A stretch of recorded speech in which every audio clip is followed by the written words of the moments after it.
You got to stay for this one because it's crazy.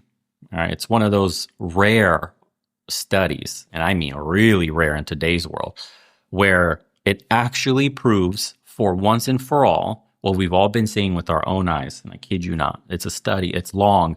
So this paper is titled, I don't have the link on me here to put it in the chat, but if you can search for medium, run impacts of immigration on the housing market. Okay. And it's looking at Denmark. I have it over here to the right of the screen. It's a study over 17 years. And what makes this study different in particular, what it makes it actually worth talking about, is that they're not using the usual bullshit methodology that they use where immigrants, for example, will self-select into certain areas and you can't tell what's cause and effect, right? So this is like, not only is it a bombshell study, but it is very well put together. So Denmark, they have this refugee dispersal policy where the government literally assigns refugees to municipalities, right? On a quasi-random basis. So it means essentially that refugees, they don't get to choose where they live or where they got placed. And that will give us, in this data, clean actually data information to actually measure what happens to housing when you inject immigrants into the picture, or I should say into the area specifically. So it's such a good study. So I'll give you the big picture first in all this before we dive into all these numbers. So between 1999 and 2025, the immigrant population in Denmark more than doubled, okay? From 5.4% of the population to 12.6%. So more than doubled in 25 years. Keep this in mind. And you have to get this too. Immigrants and their descendants accounted for, are you ready for a staggering number here? 90% of Denmark's population growth during this period. Without immigration, Denmark's population would have been basically flat. And with it, they went from 5.3 to almost 6 million people, guys. Now, what do you think happens to housing prices when you add that many people to a country where 90% of your population growth is coming from immigration and the housing supply isn't keeping pace? What do you think happens? I'll tell you what happens, actually. We know now what happens because researchers, these amazing researchers that had the balls to actually measure all of this and do so knowing that they'll face a ton of scrutiny and be labeled racist and whatever. It says that a 1% increase in the immigrant population over a 5-year period, and that's what they measured, 5-year periods, leads to a 6% increase in private rental prices and an 11% increase in housing prices at the municipal level. Can you imagine that? I'll repeat this again. Get these numbers in your head real quick. 1 percentage point increase in immigrants equals to 11% increase in housing prices. That is fucking wild. And during the study period, the immigrant population grew by an average of 1.2% every 5 years, which according to their calculations means that immigration accounted for 62% of all housing price appreciation in Denmark during that time. Wow. 62%, guys. So if you're sitting there, say in Denmark, or fuck it, in America or any other Western country, really, you're wondering why you can't afford a house? Like, what is fucking happening? Why your rent keeps going up? Why housing prices have exploded? You now have academic proof that mass migration is a massive driver of that. This isn't speculation anymore. This isn't some like political talking point. Now we have peer-reviewed research using the cleanest data you can possibly get. And here's what makes the study so fucking good. They looked at 2 different levels. Municipal level, which is like the citywide study, and at a neighborhood level. And that one gives you a more granular view on all this data. And the effects are different depending on which level you're looking at, right? So at the municipal level, the broader city view, they found large increases in both rents and prices. So you have an inelastic housing supply, which pretty much you could just say construction didn't keep up with the demand. And no native flight, meaning that Danish people weren't leaving the city in response to immigration, typical of a city, okay? But when you looked at the neighborhood level, the local level, they found a more modest increase in rents and the prices and evidence of native flight, meaning Danish people were moving out of neighborhoods that got more immigrants, and an increase in public housing stock, meaning that the government was building subsidized housing to accommodate this influx. So what does this actually mean? What's the real world implication here? What do you think? It means that at a city level, if you're a property owner, you're getting rich off immigration, filthy rich. Your property values are skyrocketing. Your rental income is going up, and you're making bank. And you didn't do shit except own the property when the government decided to flood the country with immigrants. Are you hearing what's happening here? But if you're the working class Danish person or the American or the French or the German, it doesn't matter, and you're trying to buy your first home, you are fucked. You are fucked because the prices are up 11% higher for every percentage point of immigrant population growth, which over the study period means that prices are up 30 to 40% higher than they would have been without the mass immigration. And if you're renting, you're also fucked because rent is going up 6 percentage points for every percent of immigrant growth. And wages sure as hell haven't kept up with the pace of that, right? This is direct wealth transfer from the working class people to the property owners, from young people to old people, from renters to landlords, and it's being driven by government immigration policy. Do you see how you're getting fucked by your own government? Right? And when you go at the neighborhood level, it's even more insidious, guys, because what they found in the study was that when immigrants move into a neighborhood, and I know the people already know this already, the native Dutch people start moving out. This is white flight, but they won't call it that in the paper for obvious reasons because you're not allowed to say that. What, can you imagine? I'm just blown away. They can't even say white flight. Think about that. So at the neighborhood level, immigrants move in, locals move out. So the people are voting with their feet. Do you see that? And when the natives leave, the government responds by building more public housing, which further concentrates immigrants in those neighborhoods. So you get this dynamic where immigrants push up housing costs citywide, enriching property owners, but at the neighborhood level, they push out natives who can afford to move. And the ones who can't afford to move, you get stuck in increasingly immigrant-heavy neighborhoods with declining amenities and increasing crime, which, I'm inferring here because the paper won't talk about crime, but we all know what happens when you get a massive influx of immigrants into a community. It's no secret anymore. And if you're one of the people, one of the natives stuck there, you're most likely going to be victimized. Another conspiracy theory is coming to light, isn't it? Isn't it? This is insane, dude.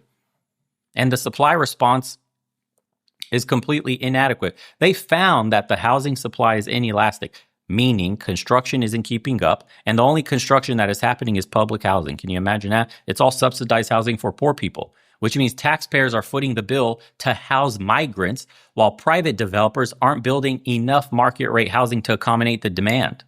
So you're getting triple fucked. That's another one. This is by design, okay? This isn't an accident.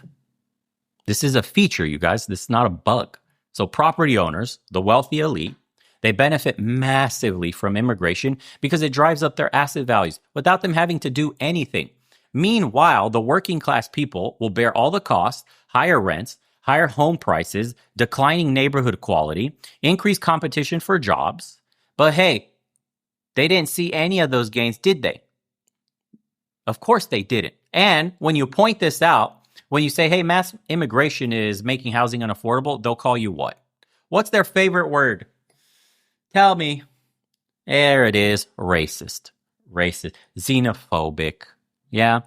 They say you're going to scapegoat immigrants. It's not their fault for the economic problems caused by other things. But here's the peer-reviewed research from Denmark showing that no, actually, immigration is a mass driver of housing unaffordability. Actually, not racist, peer-reviewed, proof. So let me tie this back to what we've been seeing in America and the rest of Western countries, because Denmark isn't unique in this dynamic that's playing out everywhere all over the West. You got cities like New York, San Francisco, London, Toronto, Vancouver, take your choice, take your pick. And housing prices have absolutely gone parabolic in some of these areas in the last 20 years alone. And in every single one of those cities, Immigration has been a major component of population growth. And young people can't afford to buy homes in the cities where they grew up. Native born citizens are priced out of their own communities, all because of diversity, inclusion. We wanted our tacos. We wanted our, whatever, African food. We wanted our Arab food. We wanted the diversity to be able to eat all these cuisines from the rest of the world. Look, isn't it cool? You can go to the taco shop down the street. Isn't it? It's cool how your children can't afford housing now, how shit is really expensive for everybody. It wasn't just the jobs that started getting hacked from under you. First, they took the shitty jobs. Oh no. Oh no. We need workers to pick our strawberries. Americans won't do these jobs. Then they said, well, H-1B visas in America specifically, we'll bring in skilled labor because some Americans don't have the skills, apparently. So at the medium level, at the low level, and the high level, you are getting replaced because it's cheaper. Because do you know what's happening here? In the broad scale, imagine you are a landowner, property owner, or some kind of corporate hotshot.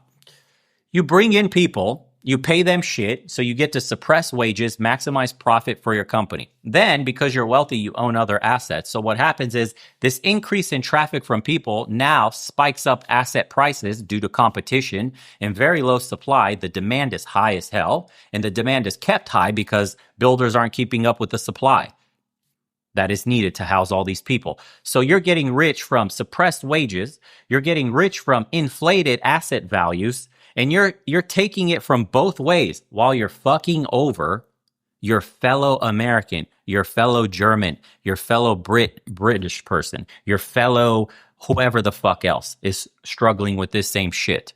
Do you understand that you're being fucked by your government, by the elite? It's not a red or blue. Okay, both sides, Republicans and Democrats, work together to bring all this legislation forward. Democrats and Republicans have brought all these NAFTA, who started it and who signed it, for example. Think about that.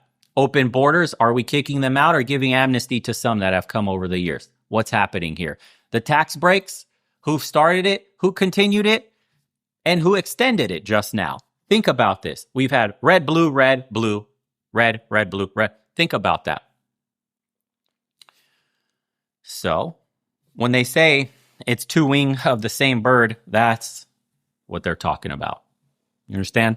So, what is the response to the elites for all of this shit that's happening from these so-called property owners, from the politicians that we vote in to make sure this doesn't happen? Well, it's always the same, man.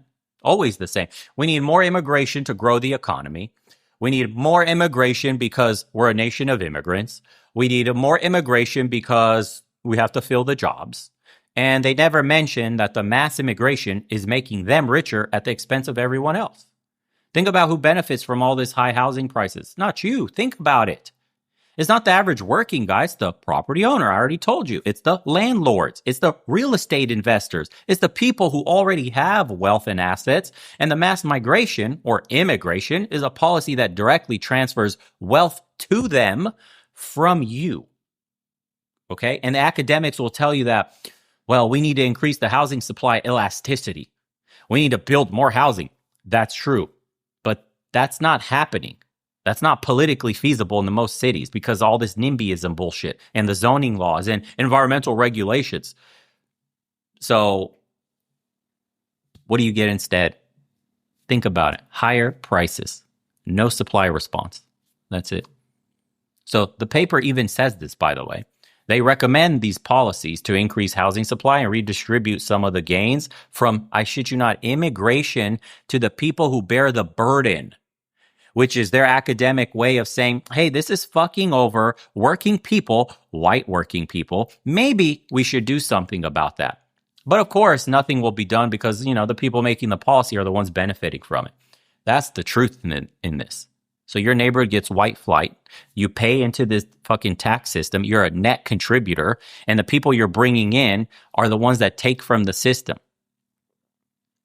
How crazy is that? And then price you out of your own land. So this is one of those things where the science and the data is crystal fucking clear. Nobody can bitch and moan in the comments. Nobody can say shit. The data's clear. The mechanism's clear. But the political will to change anything, it doesn't exist. Because the beneficiaries of the current system are the ones in power.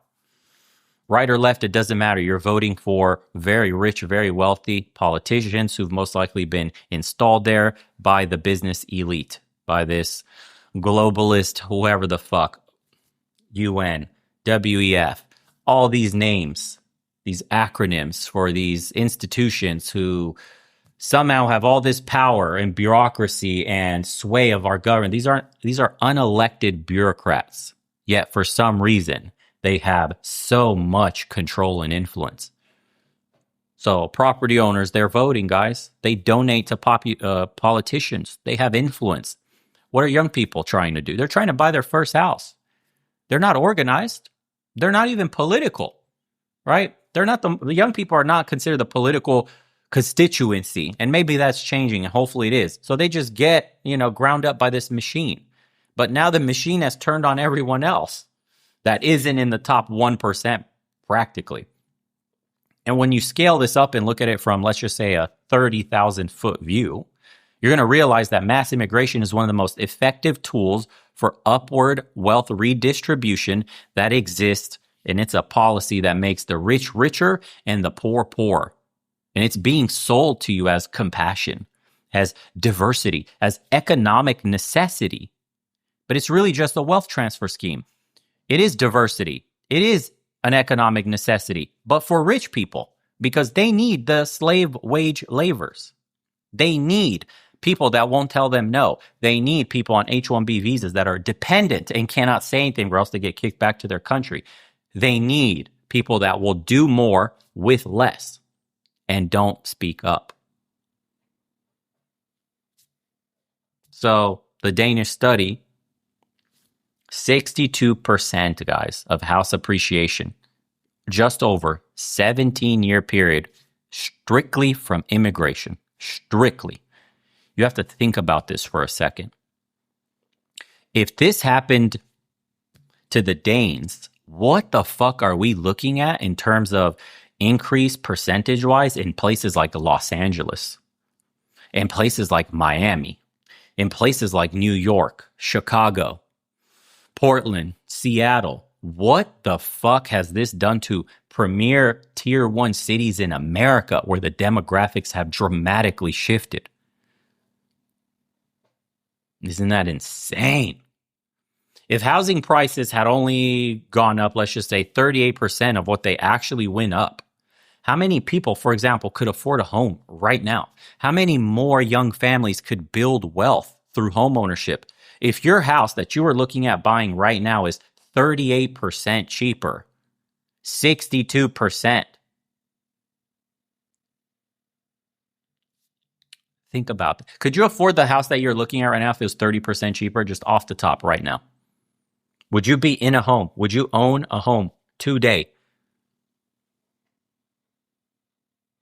So now you have these young families and they can't build this wealth through home ownership like many more before them. You're trapped in a rent cycle. So instead, as citizens, for a system that we're paying into, we get mass migration, skyrocketing prices, landlords and property owners are getting fucking fat, filthy rich. And if you complain, you're a racist, you're a fucking bigot, you're a xenophobe. This is the con. This is literally the game, the playbook. And most people don't even realize that it's happening because they're too focused on the culture war, the aspects of immigration, the crime, the welfare, the cultural change in general, the flavor of how society is, which are all legitimate concerns too. But the economic impact, we never had real proof. The way immigration is now used as a tool, and they probably realized this decades ago, a tool for class warfare against working people that flies under the radar. This is economic warfare against you. And it's not just housing. This same dynamic plays out in the labor markets where immigration suppresses all the wages. It plays out in schools where immigration increases class sizes and lowers the educational quality. It plays out in healthcare where immigration increases the wait times and strains resources of the state. Across the board, you see the same pattern. Elites benefit, working people pay the costs. Always little guys getting fucked. And politicians will tell you immigration is good for GDP. Economists say that it's good for economic growth. We hear this all the time. More people, more economic activity. Business leaders keep telling us they need more workers. Maybe this is good for the economy on paper, but who's capturing the growth, you guys? It's not you. It's not me. We're not benefiting from all these extra people here. It's the property owners. It's the corporations. They're paying the lower wages, dude. It's the people at the very top. Who else could benefit from such a messed up system? You know what happens? The GDP goes up while your purchasing power goes down. So you're told the economy is growing, but your standard living is declining.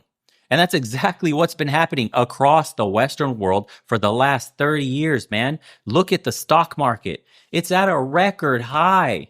How does that make any sense? Do you feel record levels of wealthy right now as an average person? You what? Think about that. Main Street is hurting more than it's ever hurt in like 30 years. But the government is blowing themselves at the prospect of new all-time highs in the stock market.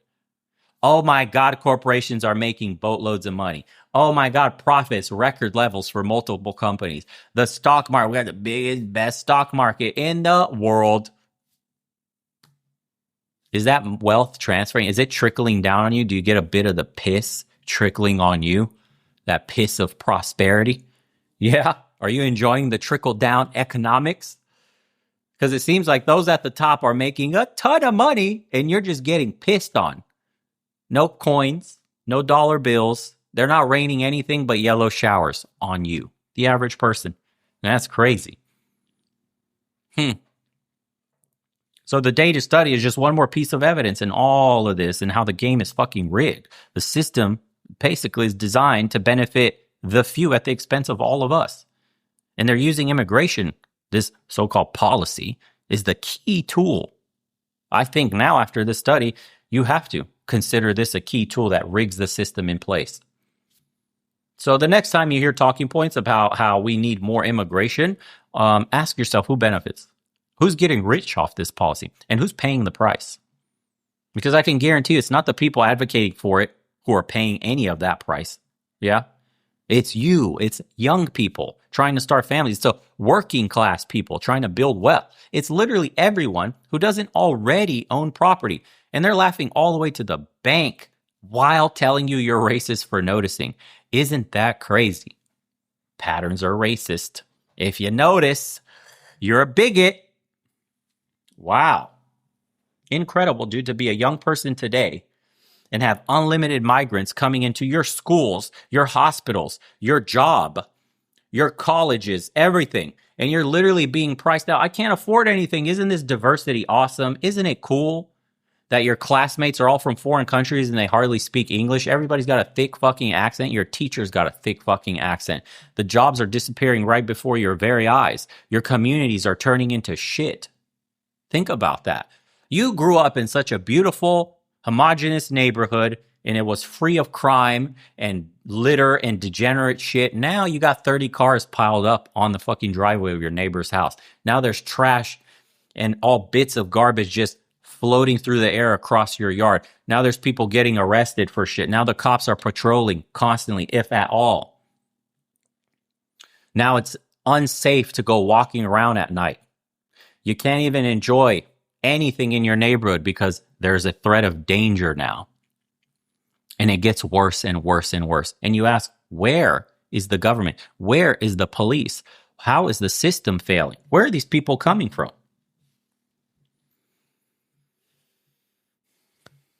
And you're a net contributor in the tax base. Isn't that crazy? And then you have net beneficiaries telling you that you're privileged, that you should give more, and that you should fucking bend over backwards and, what could you say? Bend over backwards to accept their cultural differences. Yeah? Don't be a fucking bigot, you piece of shit. You need to accept. You need to get on your knees. You need to, if I want to cook it and cook this food, be this loud, pray in front of you and do this, fill up my yard with 1 million cars, have my trash bins and rubbish all over your fucking yard. If I want to do what I want, you need to accept me. My culture is different. Unbelievable, bro. They bring over, yes, they make you bend over backwards to accept their culture, but they don't accept yours coming in here.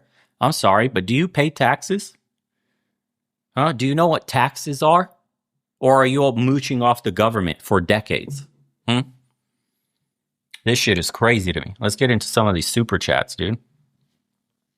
I saw my own neighborhood go from a nice, quiet, middle class American, lower middle class, playing with all my friends, basketball, football, tag. We would bring other neighborhood kids to play. It was pretty chill. Dude, within 20 years, it turned into a corrupt, degenerate, disgusting, don't walk outside. There's fucking hoodlums. There's gangbanging. Police are raiding fucking houses. It's crazy. It turned 20 fucking cars in the parkway. Half of them are broken down in their driveways. They're on fucking blocks. What the hell happened to this neighborhood in 20 years? It went to absolute shit. They fucking even, I remember the next door neighbor at my parents' house, they transformed the garage into an extra room and put in a whole extra fucking family there. Unreal.